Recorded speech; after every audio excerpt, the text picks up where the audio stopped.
మేము హైదరాబాద్ వచ్చి ఇన్ని సంవత్సరాలయింది. మేము ఎక్కువగా ట్రైన్‌కే వెళ్తాము.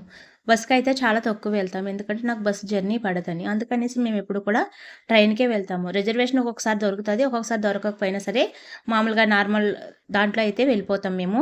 కానీ ఈసారి ఏమైందంటే వేరే వాళ్ళ టికెట్లు మేము తీసుకొని వెళ్ళాము. ఇంకా పండక్కి వెళ్ళాలి అన్న ఉద్దేశంతోటి వేరే వారి టికెట్ల మీద మేమెళ్ళాము. కానీ ఇది చాలా పెద్ద తప్పంట. మాకైతే తెలీదు. తెలియక మేము వాళ్ళ టికెట్లు మేము ఎక్కువ రేట్‌కి కొని వెళ్ళాము. కానీ టీసీ వస్తేనే గానీ తెలియలేదు. ఇది చాలా పెద్ద తప్పని. కానీ టీసీ వచ్చి మీ ఆధార్ కార్డులు చూపించమని అడిగాడు. కానీ దాంట్లో ఉన్న ఆధార్ కార్డులు మా ఆధార్ కార్డులు వేరే కాబట్టి బుక్ చేసుకున్న ఆధార్ కార్డుల నంబర్‌లు అయన్నీ వేరే వేరే ఉంటాయి కదా! మాది కూడా దానికి ఇది మాకు మ్యాచ్ అవ్వలేదు కాబట్టి మాకు ఫైనేసాడు. ఇంకా టికెట్ ఛార్జ్ 2 కూడా వేశాడండి. చాలా నష్టపోయాం ఈసారి అయితేని. మీరెవ్వరు కూడా అసలు ఇలా ఎప్పుడు కూడా చేయొద్దు. వేరే వాళ్ళ టికెట్లు రిజర్వేషన్ చేసుకున్న టికెట్ల మీద మీరైతే జర్నీ అయితే చేయకండి. మేము చేసిన తప్పు మీరెప్పుడు కూడా చేయకండి. ఆధార్ కార్డ్ కంపల్సరీ అని అయితే రూల్ అయితే ఉందంట. మాకైతే తెలీదది. తెలియక మేము ఇంత పెద్ద తప్పు చేశాం.